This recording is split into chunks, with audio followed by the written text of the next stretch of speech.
It's time for Michigan's newest sports talk show, Mitten Madness. And here he goes. Defense win championship. Michigan sports talk from here in Battle Creek. The latest stories, the biggest games, all across the Mitten State. That's not something to play with. Streaming live and on demand on the 95.3 WBCK app. Here are your hosts, Jacob Harrison and Da'Jzon Hughes.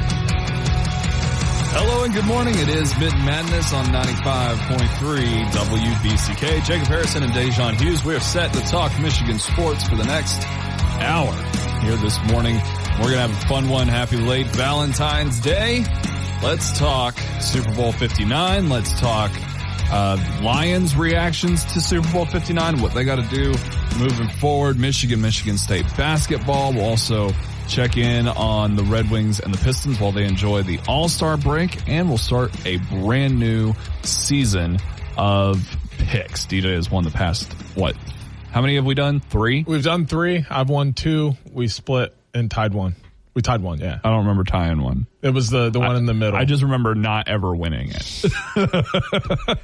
It's been a tough go. I won our first one, which was it's funny. I won the football, tied basketball, right? Which the primary of the picks is basketball, and then I won football again. So you got a chance to at least tie me back up here. I mean, not that I concede obviously that in every other sport other than football, you are much more, well-versed in those sports than I am. So you'd think I would take a little bit more advantage during the football season. But no, apparently. I think we both overthink on our perspective sports, which gets us in trouble. All right, before we dive into all that, though, DJ already spoke up. How you doing, man? Oh, I'm doing great, man. We had Valentine's Day weekend. My sports teams are doing well. I think Michigan lacrosse is going to get back on the up and up.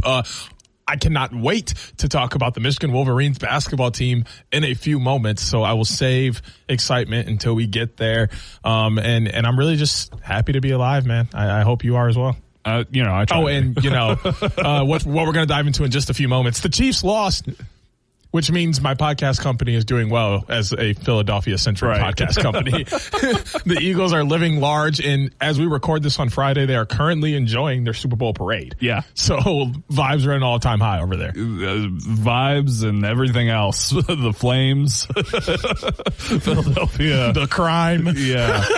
Man, there ain't nothing like Philadelphia winning a championship. You'll never find me in Eastern PA. It's such a circumstance. But nonetheless, Philadelphia, the Eagles have won yet another Super Bowl, their second in 10 years, as they were victorious over the Kansas City Chiefs, came out and put the bang thing on the Chiefs. It looked like a rehash of, I don't remember the number of the Super Bowl, but the year that Tom Brady and the Buccaneers just terrorized Patrick Mahomes in the backfield. The NFL has had the blueprint to beat Mahomes for a decade now, and only a few teams have actually been able to implement it. You put pressure on him and you do not relent, especially if you're able to do it with just a 4-man rush. I don't think the Eagles blitzed more than 5 times on the entire night. Actually, I think there's some statistics out there suggesting that they did not blitz at all. But DJ, I know you've got your little conspiracies and all that. I mean, we're watching the game at a coworker's house, and you were begging for the Chiefs to score before halftime so that things wouldn't go the wrong way. But nonetheless, the team that you were rooting for and the team that you picked won, which kind of allowed you to win the pick series.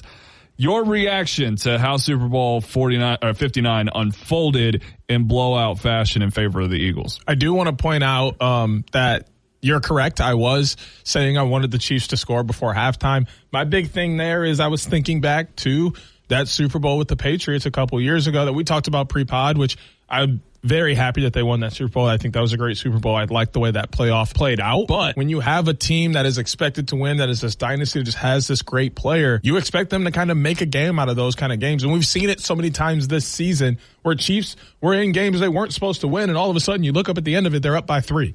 Yeah. They're up by 2. They're up by a point, and you're like, what just happened? So I was terrified that is what we were going to see in the Super Bowl. And how often do we get a blowout in the Super Bowl? It happens once every 5-6 years. So, we were kind of due for one, but at the same time, it doesn't happen often enough. So I was like, there's no way the Chiefs are going down like this, getting blown out. They did, but I just wasn't confident in it at the moment. I was terrified that the Eagles were going to end up blowing it because the Chiefs were going to come out ready to go. In the second half, it didn't happen. So thoroughly excited with that. I am, like I've explained on here multiple times before, not a fan of dynasties. And like I said, before we started recording, I think the bigger thing here is that dynasties are okay if you have multiple trips to the championship game, as long as you're not winning those multiple trips. And we need random teams popping up. Like we referenced that Tom Brady, Matt Ryan Super Bowl. And that Super Bowl was like Case Keenum and Blake Bortles were the other like quarterbacks they went against. Or no, sorry, the Nick Foles Super Bowl. Yeah, that was the year afterwards. It was Nick Foles against Case Keenum, Tom Brady against Blake Bortles. Yeah. Give me that. Give me that. And we were close to that this year when we got Jaden Daniels. Yeah, you get a rookie quarterback. A rookie quarterback. Yeah. I liked that part of the East, or the NFC. Would have loved for the Lions to have been there for obvious reasons. But I'd liked that parody of a rookie quarterback drawing this team that hasn't been good for so long back into this spot, even though they didn't make it to the championship game. The other side, we got a matchup we've seen 10 times in the last 5 years. We got the Bills and the Chiefs again, and the Bills blew it again. We're tired of seeing that. Give us something new. And that's all I mean by I don't like dynasties. If you're good, you're good. I respect Patrick Mahomes. I like what he does for the sport of football. He's a fantastic quarterback. But I don't want to see him win over and over. I don't think it's good for the league, because I think the league does better when multiple fan bases feel like they have a true shot at winning the title, rather than, hey, we're all fighting for a chance to go lose to these guys in the Super Bowl. I mean, for what it's worth, the AFC has been somewhat cursed in this regard. 7 quarterbacks have played in the Super Bowl representing the AFC since 2000. And more than double of that have played on the NFC side, including Jalen Hurts, who becomes just the second quarterback since John Elway to lose his first Super Bowl appearance and then win in a subsequent attempt. And fantastic performance by him. He was the MVP. Kind of surprising how effective the Chiefs were in shutting down Saquon Barkley, but they really sold out for that, and that allowed Jalen Hurts to thrive, and the Eagles pick up the win in Super Bowl 59. You mentioned the Detroit Lions, and that's where I kind of want to spin the conversation, because obviously this entire state hate watched this Super Bowl until it was enjoyable, because the Eagles were throttling the Chiefs by halftime, and then the Kendrick Lamar halftime was quite the treat as well. But Lions fans want to be there. Super Bowl 60 next year is their next opportunity to try to get back with this team that in some ways has been gutted in the front office. They lose a scouting director to Notre Dame as the GM Friday morning. They've lost both coordinators to head coaching jobs in the NFC, mind you. One of those to a division rival, with Ben Johnson going to Chicago. No. Just one in the NFC. Aaron Glenn went to the Jets. Sorry, I was thinking he went to the Saints. I don't know why. You're okay. I got you. No problem. He was closely tied to the two teams that he played for in the NFL. He ended up going to the Jets. Anyway, teams gonna have a new look in a lot of different ways. Obviously they fell short this year. What's the one thing that you're looking forward to this team improving on in this offseason, especially with the perspective of how the Eagles won the Super Bowl? With that dominant defense, with the commitment to the running game, with the efficiency of the passing game, creating turnovers. What's the thing about the Lions to you that stands out that they need to correct so that they can find themselves in the position the Eagles found themselves at the end of this season? I don't even think there's anything to correct. You just got to not have the unlucky strike of the injury bug. There are just way too many people injured on this team sitting on the sidelines. Half of those people play in that division, or that game against the Commanders. The Lions win. And we're probably talking about them playing the Eagles and possibly winning that game and moving on to the championship. Maybe they are Super Bowl champs. But injuries are something you can't really control. You can try to prevent, but they just happen. So you just have to pray that bug doesn't come back to bite you again. I'll say I somewhat agree with you. But you don't know what Aiden Hutchinson's going to look like when he comes back off of this devastating injury, right?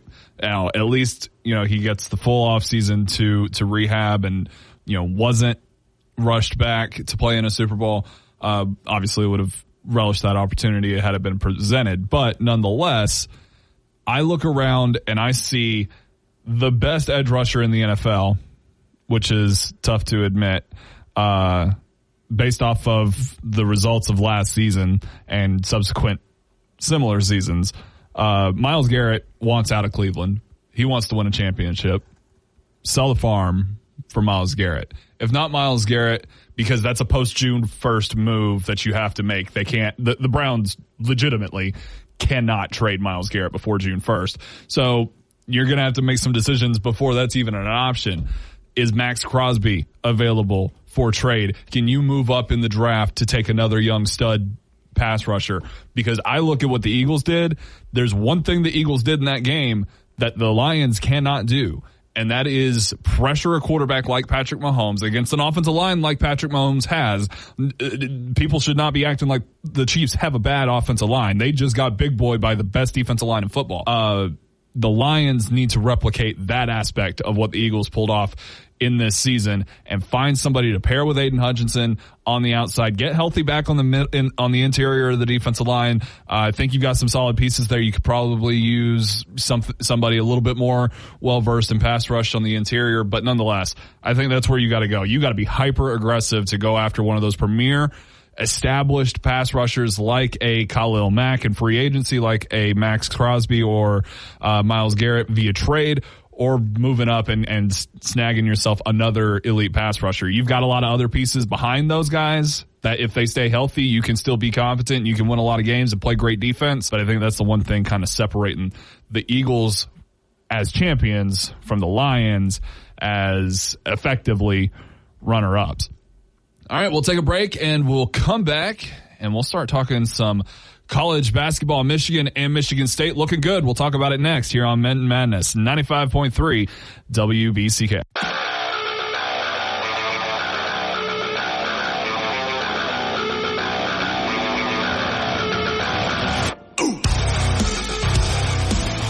Here on Mitten Madness, 95.3 WBCK. Jacob Harrison and Da'Jzon Hughes. Let's talk Michigan and Michigan State basketball, starting with the Wolverines, who are now on a 5-game winning streak after picking up a revenge dub against the Purdue Boilermakers at home, 75-73. And DJ, I know you like to see this.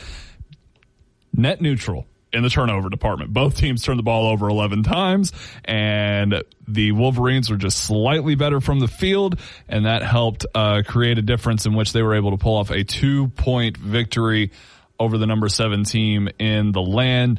Michigan now stands at 19-5 and atop the Big Ten after falling back a couple of spots, especially considering the most recent loss they had being to Purdue. Quite a rebound here for the Michigan Wolverines. I'm extremely happy with this. I just want to point out that they have been on multiple win streaks this year. There is a 7-game win streak before losing 2 to Arkansas and Oklahoma.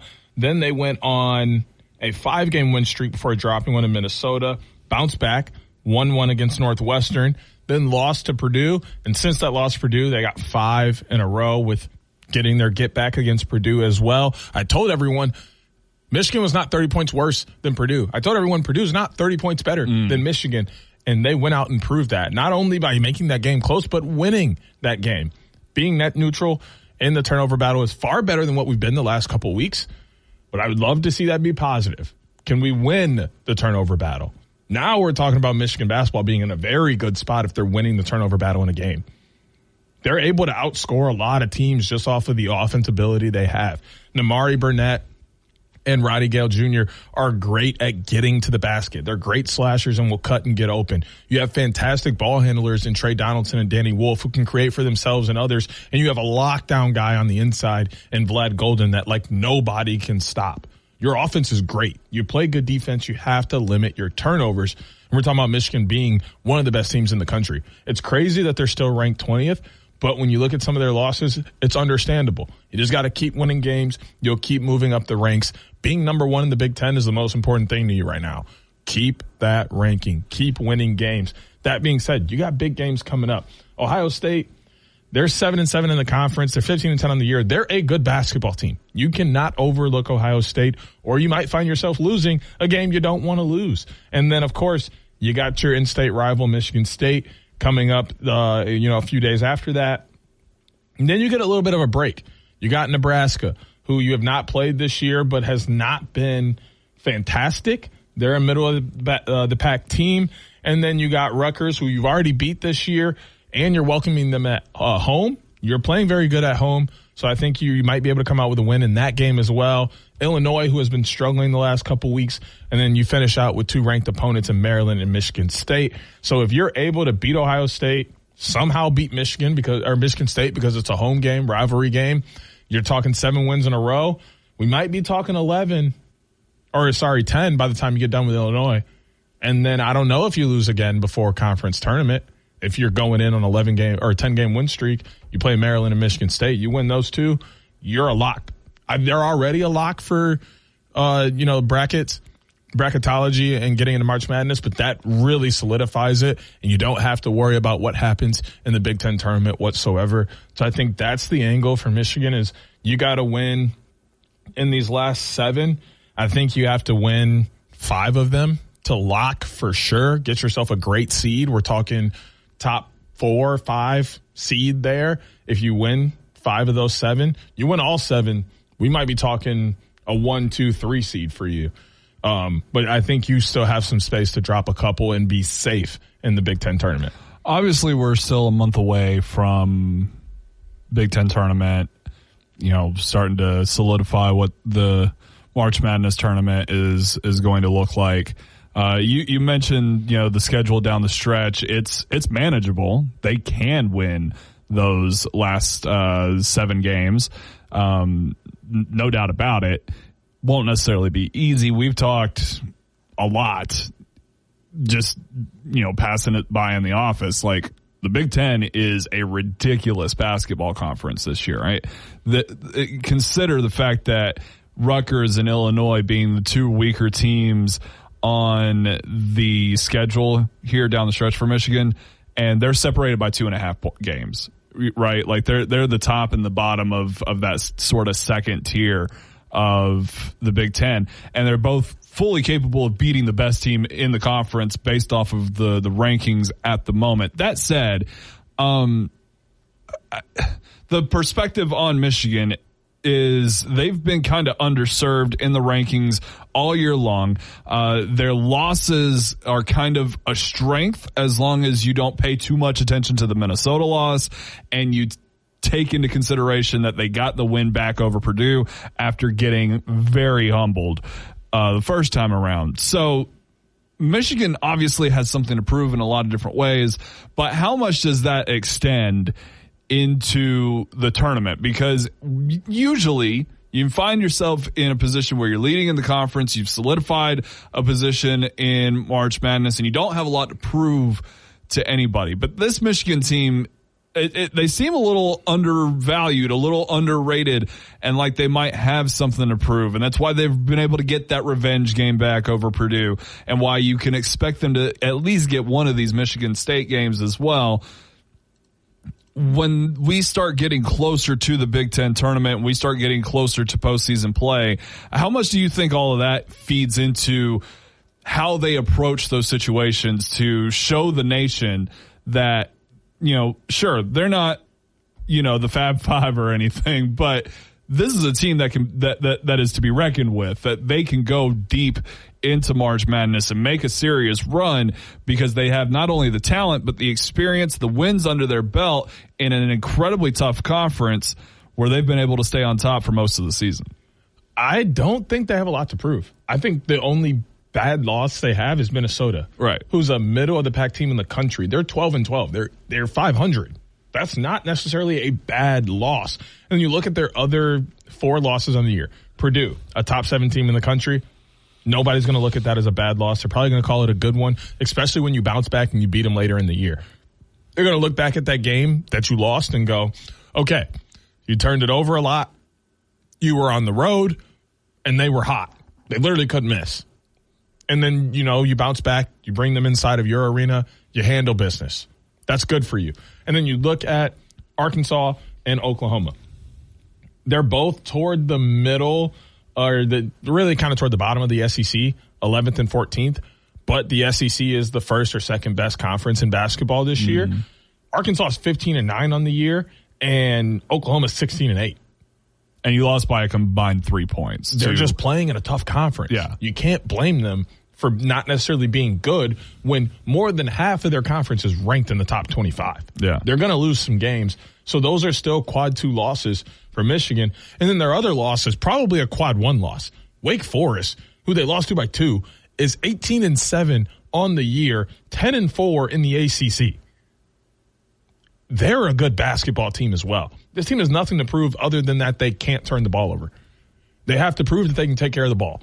Yeah. That's really the only thing they have to worry about moving forward. I think that if they keep winning games, they're going to get they're locked into a top 6 seed. But you don't think they're underrated, undervalued just by coaches and media polls that have consistently had them lower than the other teams in the Big Ten at the top? I mean, Purdue and Michigan State have outpaced them in that regard. I know it's not the thing that matters the most, but outward perspective can bleed into a locker room of they don't respect us, it's us versus the world. I mean, that's a very Michigan thing, I think, to be fair. I think their mindset is like, hey, we just have to play Michigan basketball. I don't think Dusty May is too worried with rankings. I think he's just worried about results. We go out and win games. That's what matters. They can give us whatever seed they want in the tournament. We just got to go out and win the games. It doesn't matter who we're matched up against. We got to beat them. That's kind of their mentality. I think that when you really look at how Michigan has played, they're kind of ranked right where they should be. Maybe you could get them a little higher. I think 15, top 15. I was going to say, I think you could justify ranking them significantly higher. I could justify ranking them top 15. And I mean 50, somewhere between 13 to 16, 17. Yeah. Because they turn the ball over so much. Yeah, they're a flawed team, but they're still a very good one. And there's some of these teams they should blow out that they're not. You blew out UCLA and then you beat Northwestern by 4. You beat Penn State by 4. You got to go out. You beat Indiana by 3. You got to go out and beat these teams who haven't played good basketball this year the way you should, which is why the Auburns, the Duke, the Mississippi States are above you at the current moment. Mississippi State isn't. Ole Miss is. Those teams are above you at the moment because they're going out and beating those teams the way they should. Convincingly. Michigan has to do the same. Right. That's going to be tough with these games down the stretch, and I don't anticipate. I think the Big Ten tournament is must-watch television, by the way. These teams are so close, and even the teams that are going to get left out, because Penn State's not going to the Big Ten championship, the Big Ten tournament. These teams that are going to get left out because not all 18 can go. Even the ones that get left out aren't horrendous basketball teams. You know what I'm saying? They just couldn't compete in this Big Ten that is so close, often just coming up just a tad bit short. And we see how slim the margin is by how slim the margin of victories have been for the Michigan Wolverines. And in fact, to change the subject over to the Spartans, the fact that the Spartans aren't as dominant at this point in the season as you might have expected them to be, losers of 3 of their past 4 games. Again, we talked about it last week, the double dip of losses out in Southern California to USC and UCLA. They come back home and get a win over Oregon, which looked a little bit better before that win actually came to fruition, with Oregon previously being ranked. And then they drop one to Indiana at home, 71-67. And we're going to have to talk about that on the other side of the break. But Michigan State slipping a little bit. We'll talk about it next here on Mitten Madness, 95.3 Detroit sports fans, Wolverines and Spartans alike. This is your sports show, Mitten Madness, with Jacob Harrison and Da'Jzon Hughes on 95.3 WBCK.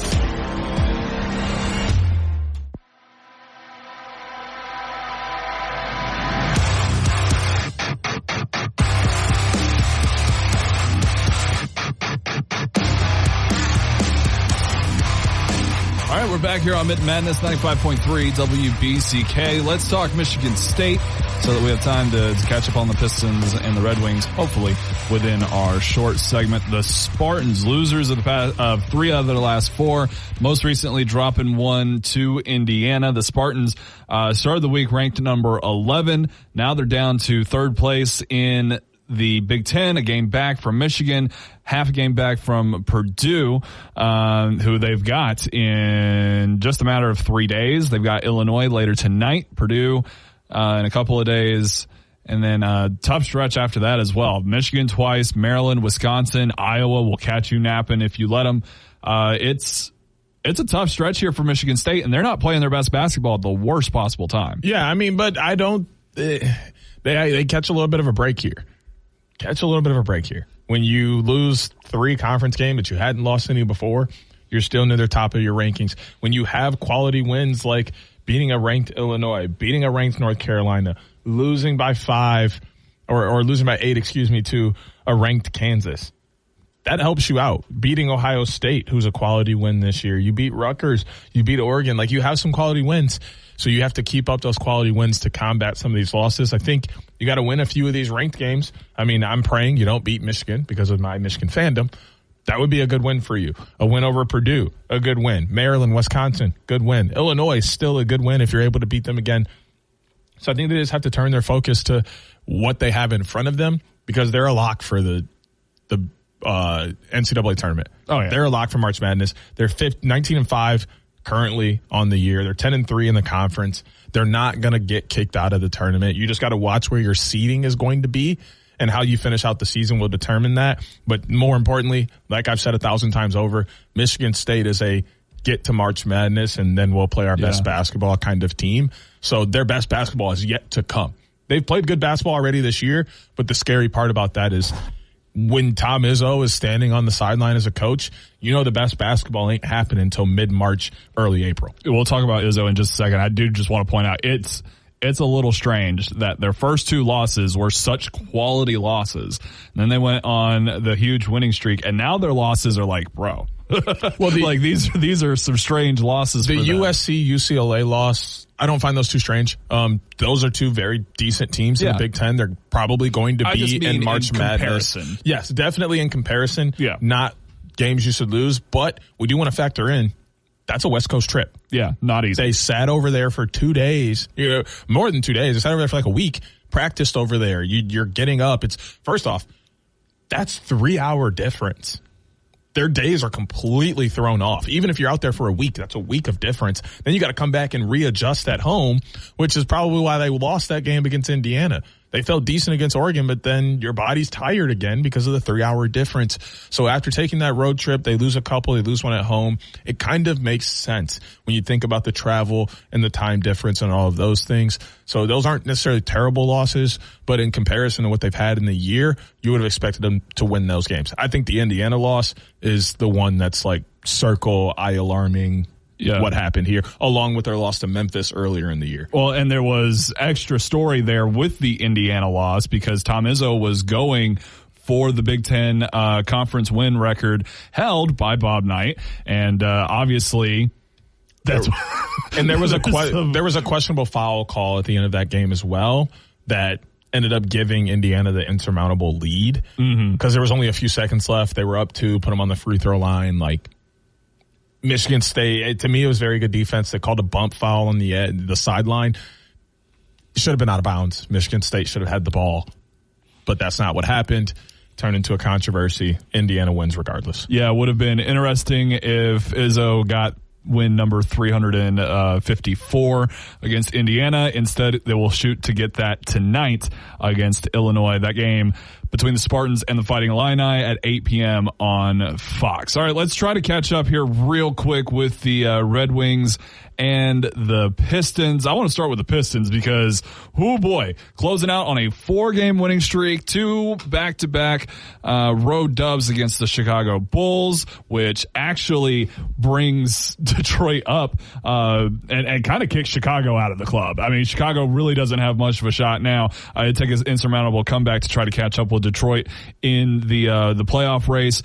But now we're in that stage where it is difficult because the Pistons are not necessarily firmly in that 6th seed, but they're right where they want to be, where they don't have to play in the play-in tournament. They get a guaranteed playoff spot, but they've got to wait out the next week through the All-Star break.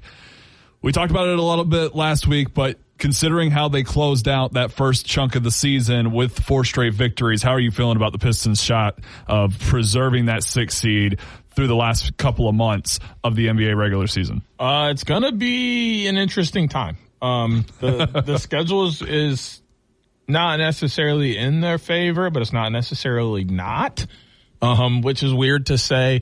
When you look at who they have left to play, they have good teams like Boston. Denver's on this list. Utah's on here. You still have to play Oklahoma City again. You have to play Dallas again. New York. I just want to point out you're naming a lot of Western Conference teams, which you can afford some of those. I mean, you can, but you can't. You can't lose all of them. Your overall record is very important. You still have New York and Milwaukee later on in the schedule. You have Cleveland again in this schedule. But with that being said, you got Atlanta. You got San Antonio. You have Brooklyn. You have Golden State. Portland, Washington's on here twice. You have San Antonio on here again. You have New Orleans on here twice. You have Sacramento. Well, Sacramento's actually gotten pretty decent. Toronto is on here. So as much as there's games you have to worry about, there's tons of games where you are better than that competition. So I think there's more games on this schedule that they are better than they are not. That's what I was about to say. There is a better chance for them to stay exactly where they are. But what I do like about this schedule is worst case scenario, we are talking about the Pistons being a play-in team. From what I see right now on paper and how they're playing, they lose a handful of games, a couple teams win some. They're a play-in team. They're not dropping worse than 10. They're at 6 now. They're not dropping below 10 in the East. And that's the important part here. Do you think it's significant? Because most of the season they've hovered 500. And then right at the All-Star break, they were able to get several games past 500 and start to create that gap in the record, whereas other teams aren't necessarily doing that. Obviously, they shoved Chicago down the standings hard. Miami is going to be tough for them to stay consistent after losing, really just going through the season that they're going through off the court. Atlanta's a little bit different, and as well as Orlando. But those teams are 4-6 in their last 10, and only one of them has won a game in their past 2 outings, and that being the Magic. Whereas Detroit was 6-4 in their last 10 and went on that 4-game winning streak. When you just look at the teams that they're paired with, because I think the next tier up is the Bucks, Pacers, Knicks, and it's going to be tough to crack that shell, even though they have just as many wins as Milwaukee.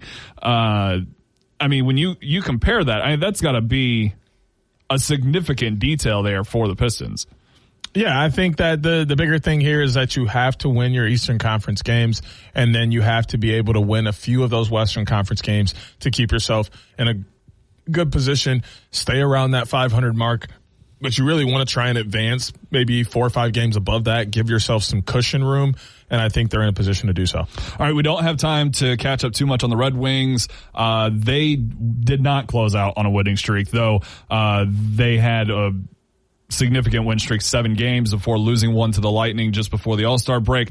Nonetheless, they're in a very good spot themselves. They still hold the 2nd seed of the wild card with a 28-22 record and 5 overtime losses, 61 points, just 1 behind Ottawa. They're losing to Tampa is rough. That puts them quite a bit behind the division rival. But nonetheless, Detroit, Red Wings, still exactly where they'd like to be, with room to improve on the other side of the All-Star break. All right, we'll take a break, and when we come back, it's time for a new season of picks. How do we start this one off? Nothing but net. That's next here on Mitten Madness, 95.3 WBCK. 95.3 WBCK.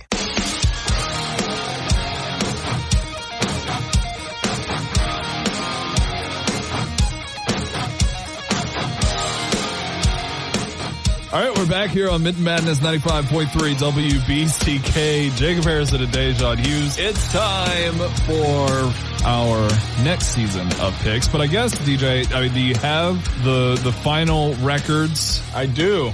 From the previous season? Last week we had a tough week. Yeah. I scratched out of there at 3-3. Which means you barely made it out of there at 1-5. Oof. What a way to close it out. I know. But you still had a very good season. I mean, 85-65 is not bad whatsoever.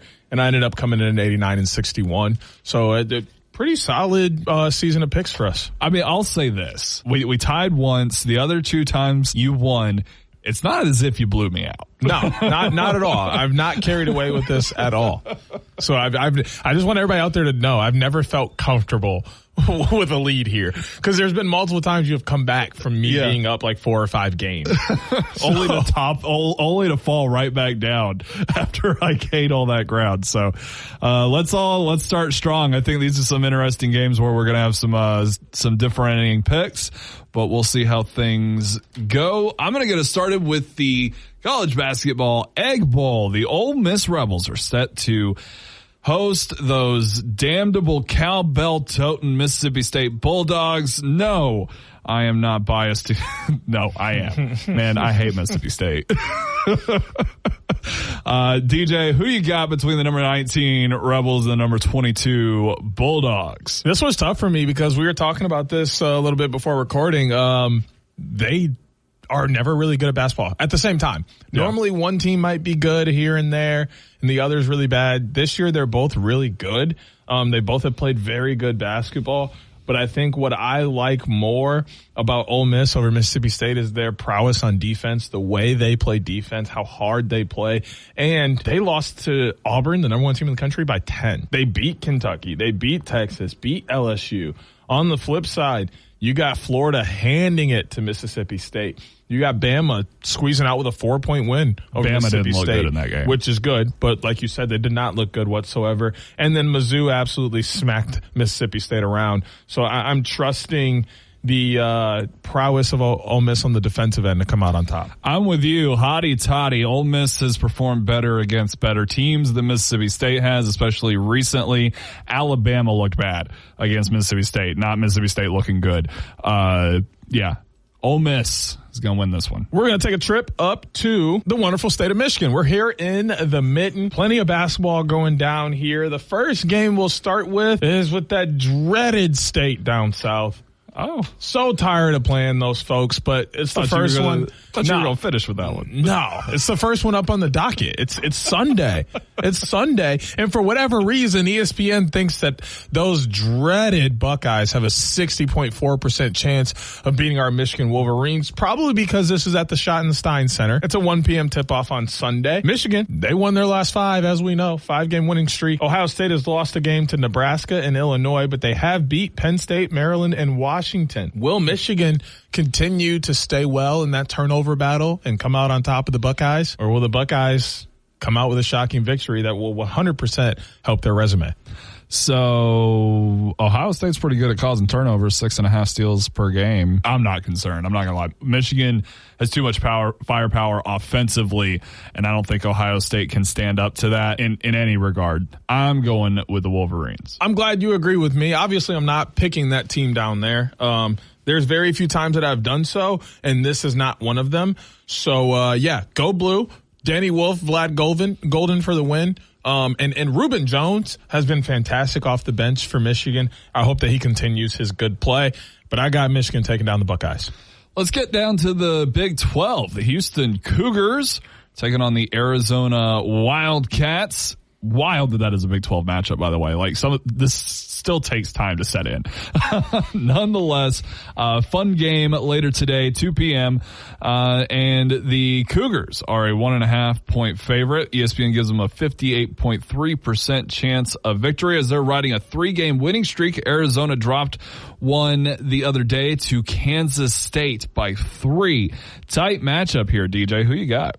I'm going to go with Houston here, and once again, it's on defense. When you're averaging 8 steals a game with almost 5 blocks a game, you're grabbing 37 rebounds and only giving up 57 points while assisting on 13 baskets a game. You're playing all around good basketball. There's a reason Houston is number 6 in the country. There's a reason they've only lost one Big Ten game, that they lost in overtime on a last-second shot. Houston's going to win this game as well. Yeah, I very rarely go against Houston. They're one of my favorite teams in the Big 12. These two teams at the top of the Big 12, Houston is going to take sole possession and get a game ahead. Give me the Cougs. That's going to take us back to the wonderful Mitten. This time, Purdue is coming back to Michigan. They're going up to East Lansing this time, taking on Michigan State. Michigan State's got a 57.3% chance to win this game, probably because it's in the Breslin. Purdue 11-3. Michigan State 10-3. That's their conference records. 19-6 Purdue, 19-5 for Michigan State. Michigan State's got 3 losses in their last 5. Just 1 for Purdue. Who wins this tough Big Ten battle? This one doesn't feel super great. I'm going to go with Purdue. I feel like the faultiness in recent weeks with Michigan State is going to catch up to them here in a bigger game. I don't think you can justifiably lose to Indiana and UCLA and USC. There's another game in between here for Michigan State. I think they'll beat Illinois, but I don't think they're going to get past Purdue. Boilermakers are going to win a tight one. I think this game is going to be exciting. If you're not doing anything on Tuesday, the 18th at 7 p.m., you better be parked in front of a TV. This game is on Peacock, so you can find it on NBC, probably on TV, maybe the Big Ten Network channel as well. Or if you're in the state of Michigan and you got time to get up to Breslin at 7 p.m., get yourself a ticket. This is going to be a good game. It's going to be fun. But for me, the big thing is Michigan State has been struggling recently. They're going to come into this game fired up. A chance to beat another top 10 team, for you to boost your resume, for you to get back into the win column, for you to feel good before you go play one of your biggest rivals later in the week. The energy is going to be there. Tom Izzo's still searching for that Big Ten record win. Energy's there. But you know who else is bringing energy to this game? Purdue. Purdue just lost in the state of Michigan to a team that they feel they are 30 points better than. So if you think they're not upset, you think they're not scratching to get back in the win column, you think they're not here to prove that they're better than their last output, if you think they're not here to prove that the state of Michigan isn't better than the state of Indiana when it comes to basketball, you got another thing coming. So I'm going to roll with Purdue as well, and I'm basing this off of the output that we've gotten from both teams in the last couple of weeks. Back to my stomping grounds. It's the Iron Bowl in basketball, which means Auburn's going to have to bring a trophy to Tuscaloosa so that we can actually celebrate Alabama's victory over Auburn in the football season last week. Isn't that a stupid tradition? I love my alma mater. I really do. That is just a weird way to go about that. Nonetheless, the Auburn Tigers are on just a 1-game winning streak after dropping a surprise one to Florida just a little less than a week ago. Alabama, my Crimson Tide, is riding a 7-game winning streak. Later today, they'll meet up at 4 p.m. in Coleman Coliseum. It's Mark Sears taking on Johnny Broome. It's going to be number 1 in the media versus number 1 in the coaches poll. DJ, who you got? And don't say those damn Tigers. Maybe I shouldn't talk then. I'm just being dramatic. I really wish this game wasn't at 4 p.m. I just want to say that this game should be starting at 8 p.m. on ESPN. This should be the game of the night. This is the marquee matchup. This is the game everyone's TV should be on. Number 1 versus number 2. 2 teams that only have 2 and 3 losses on the year, have only lost 1 game in their conference. They're battling to be the best team in the country. If you're not watching, what are you doing? But at the same time, it's appealing. Auburn has lost 1 game in their last 5. Alabama has not. Alabama does have a questionable loss earlier in the year. Coleman Coliseum, 4 p.m., home game for Tuscaloosa. But is that enough for the Crimson Tide? Not in my opinion. I think that Johnny Broome is simply just too good at basketball. When you're being talked about being better than Cooper Flagg, who's been talked about as a number 1 prospect out of this draft class for years now, you've made waves, and they're worthy to be talked about. I'm going with Johnny Broome and the Tigers, mainly because we don't know if Marcus Sears is going to be back yet. And that's another big point for me. Marcus Sears did not play in their last game. We don't know if he's going to play in this game either. Man, Marcus Sears, Mall of America Sears, I don't care. Tied by 10. Them Tigers are not coming into Coleman Coliseum, which is louder than it gives it credit for. And it's only going to be even more amped. The spirit of fluff, the plaid jackets, everything is going into this one. Alabama has to beat Auburn, and they will. Give me the Tide. Last game of the week, one that I care so deeply about. This is the one time two times. There are 2 times that Michigan State actually really matters to Michigan fans. That is basketball season and that is hockey season. Just so happens they're at the same time. Why? Because Michigan State can actually compete with Michigan in these games. They're going down Friday night, 2/21, 8 p.m. on Fox, 11 versus 20. Michigan welcoming in the Spartans to Breslin Center. Plain and simple, just going to ask you straight, does Michigan State beat Michigan, or am I going to be a very happy Wolverine fan next week? You picked my rival. Why shouldn't I pick yours? Do what you want, big dog. I'm going to say this. It feels strange because I've already picked Purdue to beat Michigan State before this game takes place. And that is a strange place to be in because I am not so sure that Michigan State's going to start dropping multiple games here and start creeping up near 10 losses. That said, I think Michigan State is going to get this one on the rebound and win closer to the end of the season. I think right now Michigan is in a groove that is tough to disrupt, and there's not much standing in the Wolverines' way of picking up a dub here at home in prime time. I gotta stick with the Wolverines. And that's okay. I'm not upset at you. I'm just going to tell you go blue because why not? So that means I got Michigan going 2-0. You've got Michigan State going 1-1. So Michigan over Michigan State for me. You've got the opposite. I've got Auburn over Alabama. You've got the opposite. We both got Houston. Both have Purdue. Both have Michigan. Both have Ole Miss. Excuse me. You know what time it is. Get us into another weekend. All right. We don't have any more sports broadcast. The NFL season is over, so things are a lot more simple around here in the short term. So stick around for new and awesome stuff that's probably going to come your way before we know it. Nonetheless, we will see you guys next week, same time, same place here on 95.3 WBCK. For Da'Jzon Hughes, I'm Jacob Harrison. Y'all take it easy. Join Jacob Harrison and Da'Jzon Hughes every Saturday morning at 10 a.m. for Mitten Madness on 95.3 WBCK. Miss the show or want to run it back? Stream Mitten Madness on demand on the WBCK app. Sponsored by airwaycashforjunkcars.com.